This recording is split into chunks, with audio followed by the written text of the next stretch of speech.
The only coach they've ever known at Lee has been Darryl Piskey. They were freshmen when he came in and his coaching staff came in, and they've made slow but steady progress in his time at Lee. Last season they broke a 4-year playoff drought, and while it wasn't a pretty end of the season against Waco Midway, I believe they gave up 75 points, something like that. It was 41-7 at the end of the first quarter. They have an awfully lot to be excited about coming into this season, especially on the offensive side of the ball. They returned quarterback Zach Hall, who is our preseason Super Team Offensive Player of the Year. Hall had a great season last year. In just 11 games, almost toppled 4,000 total yards of offense and had 38 combined touchdowns rushing and passing. He's being looked at by a few FBS programs. He has offers from both Baylor, Texas Tech, and also Missouri. All three of those schools, I think, won him on the defensive side. He's kind of on the small side of quarterbacks. He's about 5'10", 5'11", 170. So, but that doesn't take away from his skills as a high school quarterback. He is more than capable of being a difference maker, and we saw that all through the season last year. Yeah, their skill core, Tavon Wesley at running back and then Ice Jawan at receiver. That's a good place to start. I think that if they have any kind of semblance of a defense, they can compete for the district championship this year. It's a competitive district. It's probably not the best 6A in the state or anything, but I think the goal for Tyler Lee this year is to finish number 1 in the Division II race, and that probably allows you to skirt by Waco Midway in the first round, and then you probably catch Highland Park or a Mesquite School in the second round, and then from there you're gonna have to battle. But it looks good. I mean, if you can get that first Division II spot, you're going places in the playoffs. Another team we want to talk about real quick, we think they can surprise some people this year, the Marshall Mavericks. Yeah, I got to be careful. I think that I'm pushing Longview fans a lot. With I'm pretty high on Marshall this year, and I'm not saying that they'll necessarily win 15-5A, but I think that the turnaround job that Clint Harper and his coaching staff has done has been remarkable, and you're starting to see the normal signs from Marshall that you've been used to in the past. You've got D1 kids on their roster. You've got a complete team. And I think they're ready to start pushing Texas High and Longview for the district championship. Yeah, 10 returning starters on offense. That's a rarity these days. They were almost entirely underclassmen last season. And to have that much back from an offense that was pretty explosive last year, that's got to be music to Clint Harper's ears. Right, it's insane. The primary quarterback is going to be senior Justin Hart, and he's, I guess you can consider him a 4-year starter. Didn't really start his freshman year, but he did get thrown into some games, including the Longview game where they got massacred because, they were down. Right. Chavis Mills is a running back I really like, and I got to see him this past week. He rushed for 170 yards on 8 touches. And they were scrimmaging Tyler Lee, ironically enough. So you got to see both of those teams in action. And then on the defensive side, Micah Smith is a player that has room to grow with his offer list. I think right now he holds an FBS offer from Texas State. A linebacker safety hybrid type player. Yeah. And then Antonio Washington, he's on the short side for defensive tackle, but I think he might be the best defensive tackle in the area as far as what he can do on the high school level. Oh yeah, he's ferocious. Yeah, he's got an intense motor. We saw him at the combine the last 2 years, the ETSN combine. Came away with D-line or defensive MVP honors overall. MVP. Yeah. So yeah, they've got a good core to build around, like all these other teams that we've referenced, and this could be a nice year for them. Just they gotta get past 16-5A in the first round. That's going to be probably a White House, a Nacogdoches, or a Ennis, which is tough. Right. But if they draw the right matchup, they can skirt South Oak Cliff in the second round, and then they're off and running in the playoffs. Switching gears here, earlier today we had a chance to talk to Gabe Brooks of Scout.com. Some recruiting news in East Texas broke over the weekend, and we had a chance to talk to Gabe about that. Gabe, how you doing? I'm good. What about y'all? I'm assuming you're like me, ready for the football season to finally start this week. No doubt. Yeah, the end of the week can't get here soon enough. Well, one of the reasons why we wanted to bring you on today is we had some pretty big recruiting news in East Texas break over the weekend. Nacogdoches star 2016 safety has announced his top 6. That includes LSU, Baylor, Texas A&M, Alabama, Oregon, and Texas. Gabe, what were your initial thoughts of of those top 6 for Brandon Jones? Any surprises or early front runners we should be thinking about? Not really any surprises. I think that Texas and Texas A&M have been considered the front runners for quite a while. I think originally it was A&M and LSU, and I think over the past several weeks, a couple months, that it's kind of shifted to Texas and Texas A&M. That's not to say that LSU is not in it. Obviously they are. He named them in the top 6. But I do think 2 in-state schools there would be considered the leaders right now. Our Alabama site, BamaMag.com, they have a really good recruiting insider there, John Garcia, a good buddy of mine. He believes that Brandon is going to visit Alabama. He's got sources telling him that. So anytime you got a guy, regardless of where he's from, considering visiting Alabama, you've got to consider Alabama a contender. Baylor and Oregon are the 2 that I don't know quite as much about as far as where they stand with Brandon. I would put the other 4 ahead of those 2. And like I said, I think I would have the 2 in-state schools at the top as far as, maybe whether you're talking who's leading right now, who he eventually signs with. I still think that the Horns and the Aggies have the best shot at him right now. Hey, Gabe, what is it about Brandon that translates so well to the next level? He's not the biggest safety out there, but he really packs a punch, right? Yeah, and like you said, he's not the biggest guy. He's not your 6'3", 230-pound tailor-made type guy, but he's going to be. He has the skill set. He's big enough, and he has the skill set to play either safety position. He could play this hybrid nickel kind of a player, not just a traditional true nickel corner, but like the 4-2-5 hybrid nickel that Baylor and TCU use. So you're talking about somebody who could probably play 4 different positions depending on scheme: free safety, strong safety, nickel corner, and hybrid nickel safety. Again, he's not the biggest guy, but at 6 feet, 190, 195, he's going to be big enough. He's going to get to the next level. He's going to be playing at 210, 215 pounds. He's going to be playing big. I think that as far as his best traits, his pure athleticism has to be up there. He has elite acceleration when he decides to go after wherever the ball is. He gets there in a hurry. He's physical. The reason he can play so many different spots is because he has that athleticism to play kind of the center field, kind of a safety, but also crash the box and blow up plays on the perimeter against the run. He is very talented in the return game when he gets that opportunity, whether it be returning a pick or returning a kickoff or a punt. He's just an all-around playmaker, and he's our number 1 safety in the country for the 2016 class. In fact, I believe our top 3 safeties in 2016 are all from Texas. He's number 1. Eric Monroe is number 2, committed to LSU, and Deontay Anderson is number 3. So it's a very good state for a very good year in the state for safeties, and Brandon is the best of the bunch right now. Brandon is just one of about more than 30 now within the East Texas class of 2016 that hold at least one FBS offer.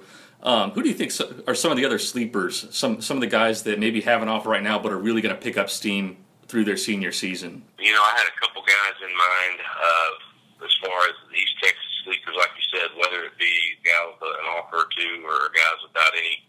A couple guys without any who I think are worth monitoring. Gladewater has a couple. Quantarius Turner, the defensive tackle, he has had attention since last fall. When you have a guy like Dalen Mack at your school, you're going to have a lot of coaches calling to inquire about him, and then in turn, when they stop by, they're going to see whoever else you have. Quantarius Turner's one. Marcelo Jackson is another one. Really an athlete type, 6 feet, 175, probably a safety at the next level wherever he plays, whether it be FBS or FCS or D2.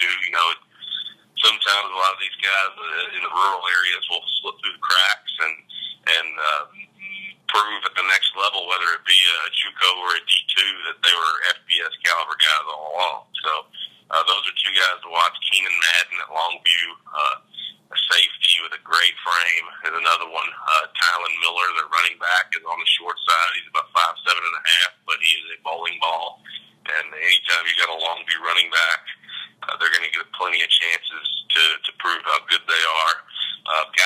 already have full offers. I think Clint, Carthage, defensive end, who just committed to UTSA. I think it could be a tough task for UTSA to hold on to him come signing day, simply because there are some bigger schools that have been interested in him for a while, and he may be down their boards right now, and depending on, it all depends on how they fare with their targets at his position higher on the board.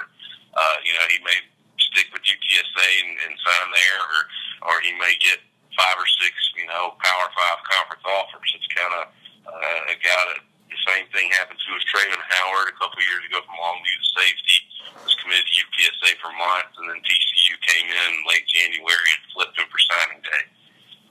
I think Bronson Massey from Lufkin has several really good offers. Guy has a couple Pac-12 offers, but he's another one that LSU and Texas have been monitoring for a very long time, and it's kind of similar to Jared. It's just how they fare with players higher on their board if they're going to end up offering somebody like that. And Gabe, it's never too early to look ahead to the 2017 recruiting class, and you and I have talked in the past about this, but we're both pretty high on East Texas's 2017 recruiting class, the incoming juniors. Who are some of the big heavy hitters in this area for the next recruiting cycle? I can tell you in the 2017 Scout 300, in our top 100, there are 2 East Texas players.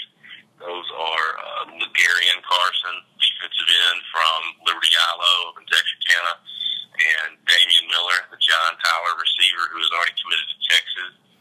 Those guys are both, like I said, they're top 100 national guys for us. I think they're deserving of that. I think that Legarian Carson is a guy who, I'm trying to remember where we have him right now, but I think it's around 70. Yeah, 70 in our top 100. He could go higher than that. He's raw, but it's hard to teach 6'4", 261 entering your junior year of high school. He has already been targeted by all the big boys in state: Baylor, TCU, Texas, Texas A&M. Bama's offered, Arkansas is offered, Oklahoma's offered. LSU will probably already are recruiting him at an offer yet, but you got to think they will at some point. So he's already a major guy. He's our number 1 defensive end in Texas for his class.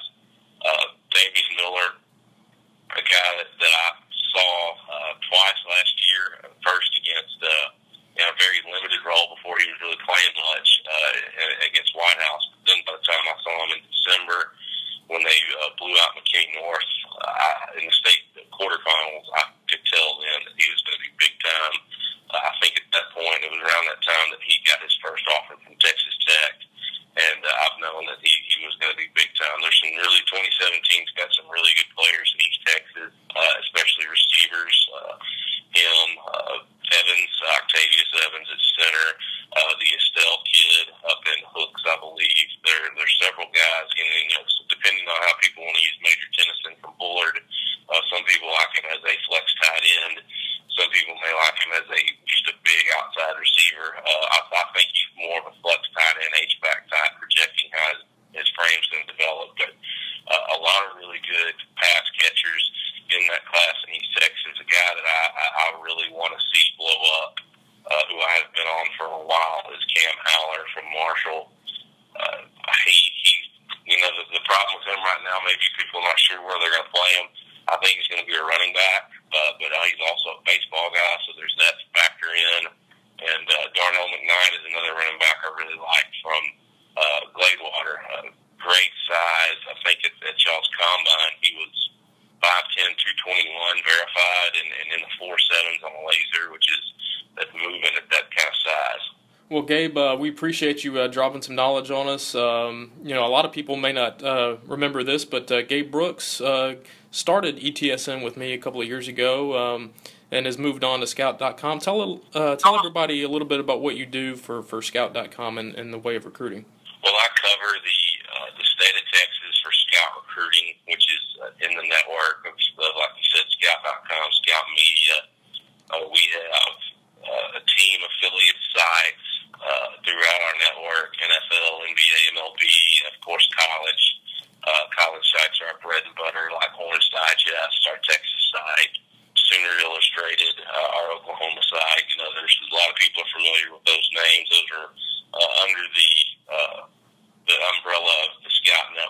and I'm part of the national recruiting team, so I get to cover high school football and major college recruiting here in the Lone Star State. It's about as good an area to do it, and I live here in DFW, and while I cover the whole state, I kind of concentrate on the DFW Metroplex and East Texas because, like you said, I spent a lot of time in East Texas. I'm from East Texas, and I'm always going to look out for players in my home region. So I guess we can count on visiting with you a couple of times during the season on our podcasts. Definitely. Anytime you need me, I'll be happy to help. All right, Gabe. Well, we appreciate you taking the time to talk to us. Thanks, Gabe. Thanks for having me. Always good to talk to Gabe. We started this thing a couple of years ago, and I know you've met him several times and have gotten to know him over the years. He's a great guy. He really knows his stuff. So every time we have Gabe on the podcast, we'll be sure to let everybody know because what he says, I trust almost everything that comes out of his mouth when it comes to analysis and recruiting. Right. His reputation out here, he got the job by being able to identify East Texas players, and I think he hit on every one, and I think that over time Scout noticed and pulled him away from here. So I definitely appreciate Gabe dropping some knowledge with us. That's going to do it for our season preview edition of the podcast. We'll be coming back tomorrow, and we'll preview a full slate of Week 1 games. It ought to be fun. We can't wait for the season to get going. So be sure to get back on the website tomorrow and be on the lookout for our Week 1 preview on the podcast. Until then, I'm Clint Buckley, and that's Mike Graham, and we'll talk to y'all soon.